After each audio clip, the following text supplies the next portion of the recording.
in sports, I would rather be rock bottom than stuck in mediocrity. I would rather be the worst team on a full rebuild instead of a team that can't get right, can't get over the hump, can't get past a ceiling that seems impossible.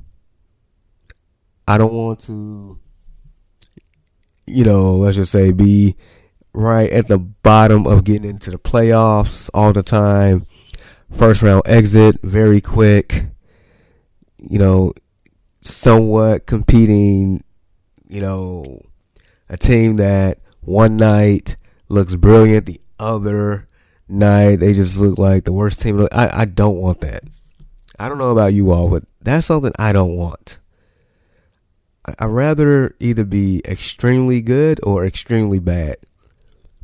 Because if you're extremely good, that means your team is competing each and every night, knowing that you have a chance to win the championship when it's all said and done. If you're in the top 5%, top 3% of the league, as far as an overall team, you have a legitimate chance of winning it all. I'd rather be that. Or I'd rather be the worst team or bottom 2-3%, because at that point, at least I know that we stink.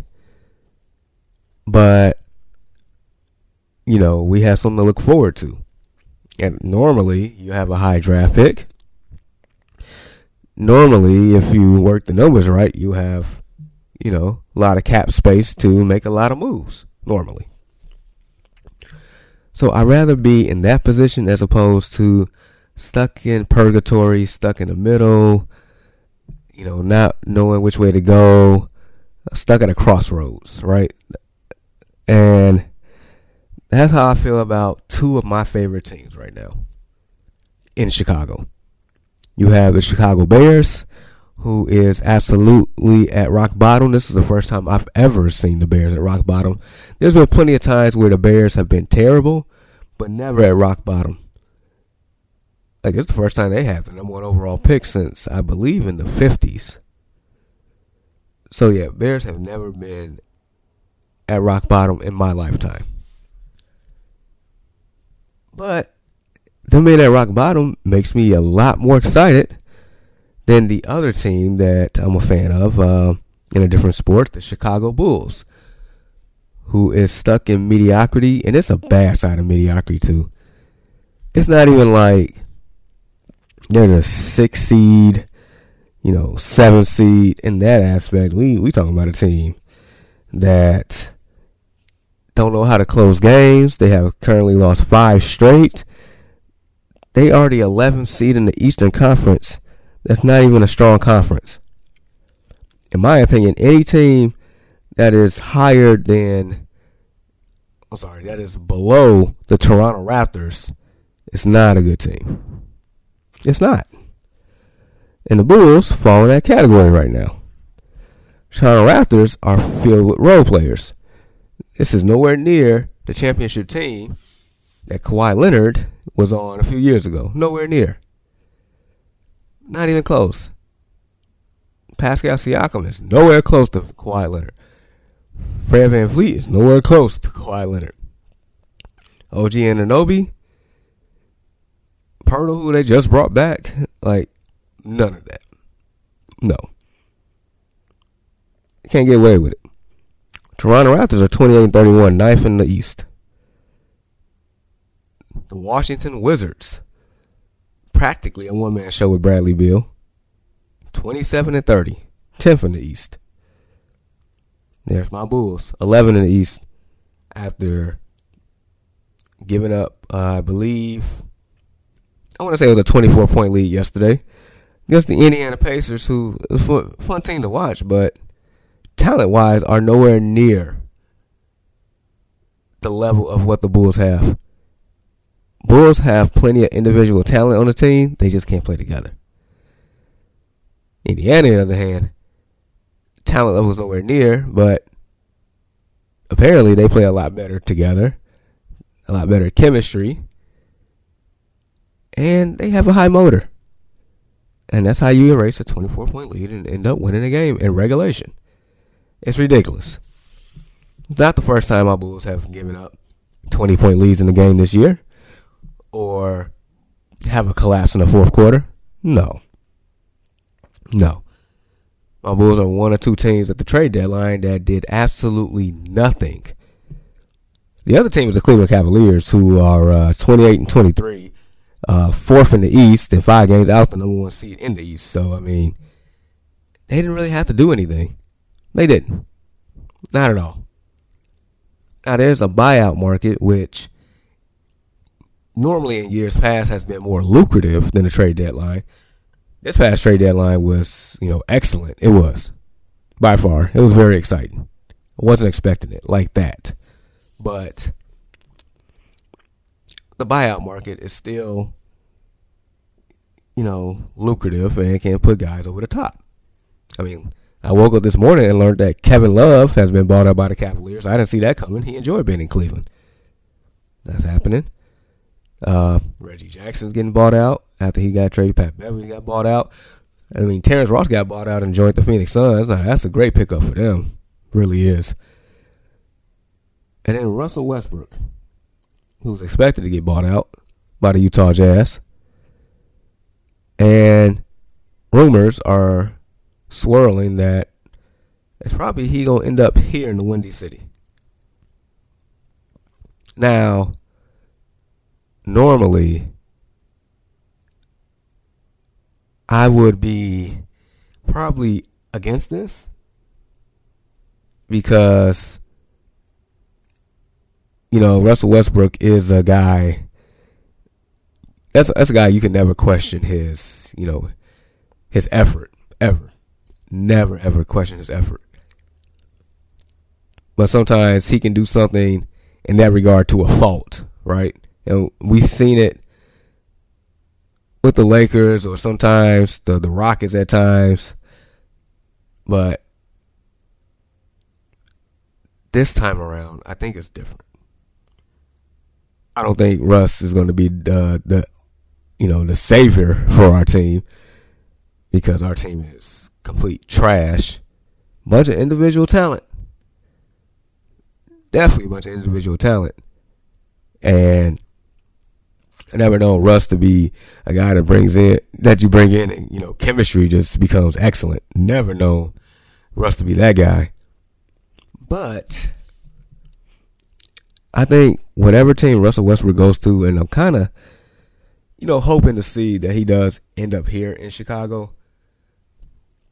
Because the man has had such a bad narrative written about him while his time in LA, to the point that it almost like killed the man's character. Russ, in general, is a great person. Russ was put in a terrible situation in LA. Russ didn't ask to join the Lakers. He was traded there. Russ didn't ask for a lot of things that happened in LA. But a lot of bad things was given to him. So, I strongly believe that he's going to have an extra chip on his shoulder. He always plays like he has something to prove. I think that's why he has the high motor. But I think wherever he goes, he will, play like somebody on a mission. Somebody that really has to save himself from a narrative. Someone who's back against the wall as far as probably his last lifeline in the NBA. Because prior to this, the narrative was Russ can't fit on the team. Once, Russ is done in LA, there's no room for him. And that rumor is still kind of circling now. It is. Fair or not fair, that rumor is circling.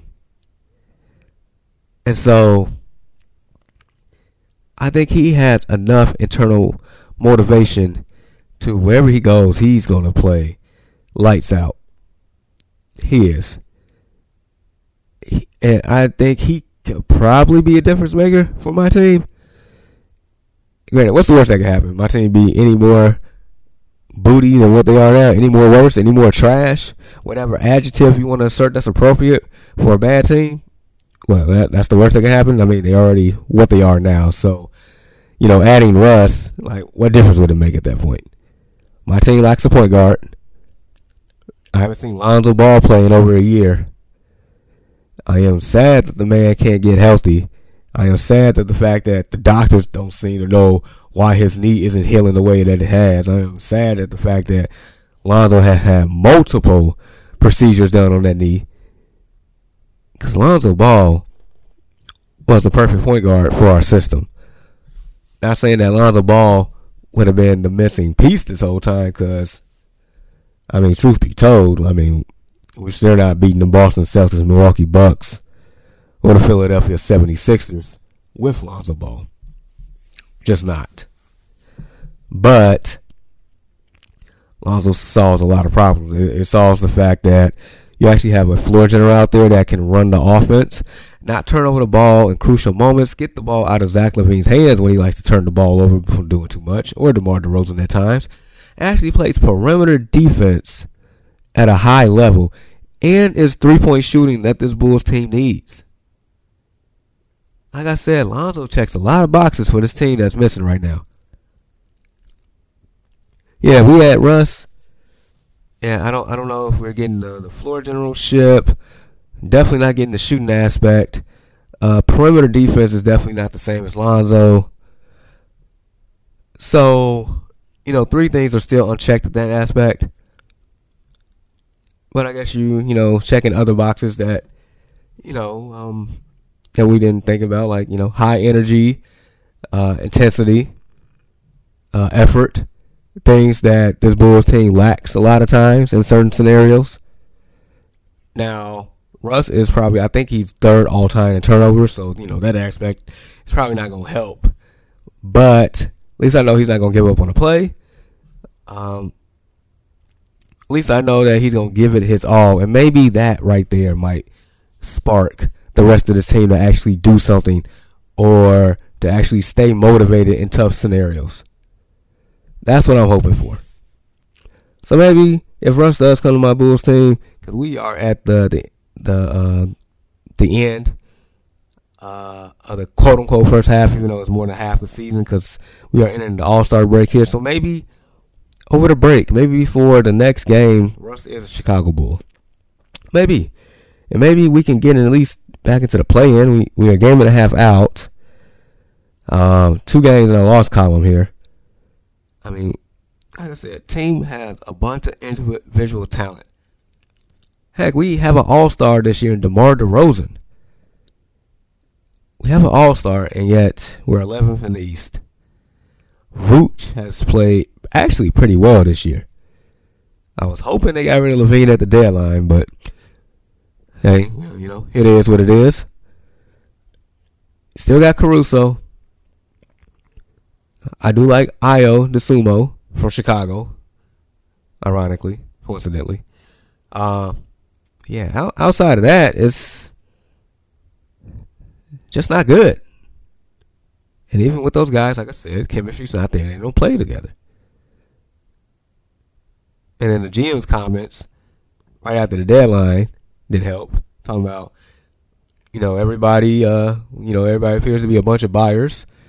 And we even feel like we didn't have the right package to sell. His comments made absolutely no sense at all.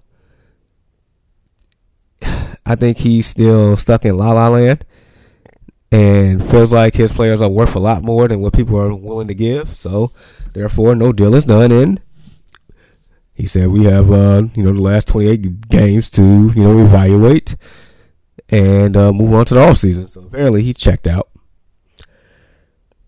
So, we'll see. We'll see what happens here, but we are at the All-Star break.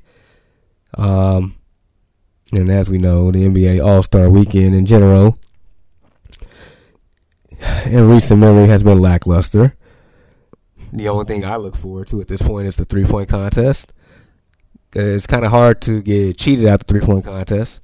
That actually takes, skill. It looks like they have top performers in that.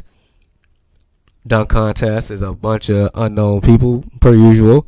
The only one I do know is Mac McClung, and he's a D-League player.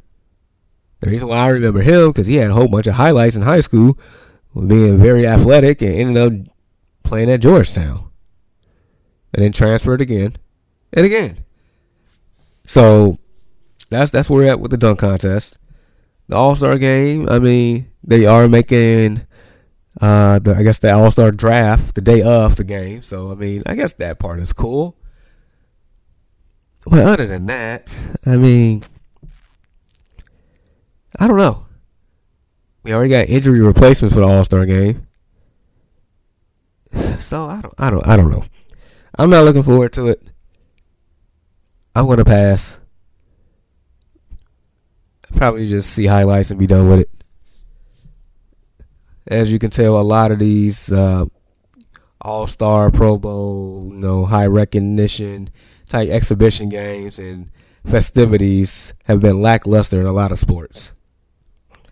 It has. I feel like the only sport that has been very consistent in some type of entertainment in that regard has been the home run derby in baseball. That's usually been consistent. And the entertainment level has been consistent as well. At least I know what I'm getting with the home run derby.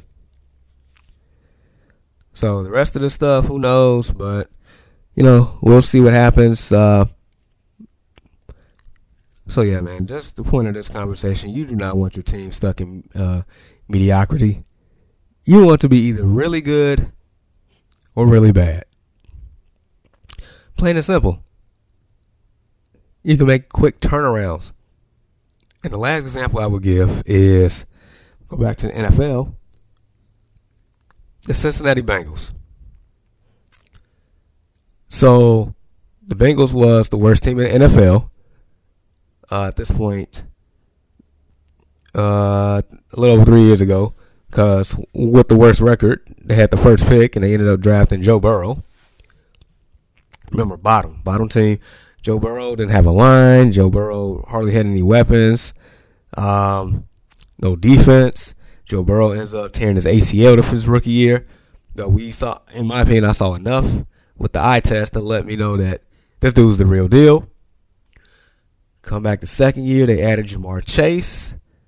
And the rest is kind of history, because at that point, they ended up making it all the way to the Super Bowl. So you been the worst team in the NFL 2 years prior, and then get to the Super Bowl in a 2-year window. Just that quick. And then last year, as we know, well, not last year, about a month ago, it wasn't for, a couple of questionable calls, probably would have saw Cincinnati back in the Super Bowl for a second straight year. So they went from being worst to basically first. Just that quick. In a 2-year span. That's how, and that's why being at the bottom, at the complete rock bottom, is a lot better than stuck being in mediocrity. Because let's just say, look at the Baltimore Ravens, for example. They're a little bit better than mediocrity because, they make the playoffs, year in, year out, but they're usually one and done. And that's about it. Nothing more, nothing less. Another great example is the Indianapolis Colts into this past year. Instead of, going out and getting a younger quarterback, they plugged and play with an old veteran quarterback. Either was Phillip Rivers, Carson Wentz, Matt Ryan, or whoever you want to insert. Stuck in mediocrity. So the Colts are taking the approach of being at the bottom. And then all of a sudden, I feel like in the next couple of years, the Colts going to be a really good team. Because they end up with Bryce Young, and they trade up with us, and we'll definitely be partners with them. And draft Bryce Young or CJ Stroud, whoever they get. Basically, the next quarterback they take, it's going to help them out in the long run for sure. At the end of the day, I'd rather be rock bottom instead of stuck in mediocrity. So keep that in mind, because the turnaround's a lot quicker. And then lastly, before I get out of here, you all, we are less than a month away from Selection Sunday, as in March Madness is coming, which means your boy right here, JGoodWithSports, is bringing back his tournament challenge. So be on the lookout for that. Last year we had quite a few participants. Shout out to my boy Neil for actually winning it last year in a competitive group. He definitely took it home. He did have Kansas winning. So we definitely had a lot of fun with that. So be on the lookout for more details to come. I'll mention some more next week. But until then, continue to rock with your boy right here on the No Offense Network and No Offense Radio. Follow me on social media at JGoodWithSports. We're talking about Twitter, TikTok, Instagram, Facebook. This weekend, we on hiatus for the Early Morning Sports Talk podcast. So I'll come back right with y'all with some more new content. So, all right, people. So let's get back to the money. You all continue to be safe, stay warm, stay blessed. Until next time, peace.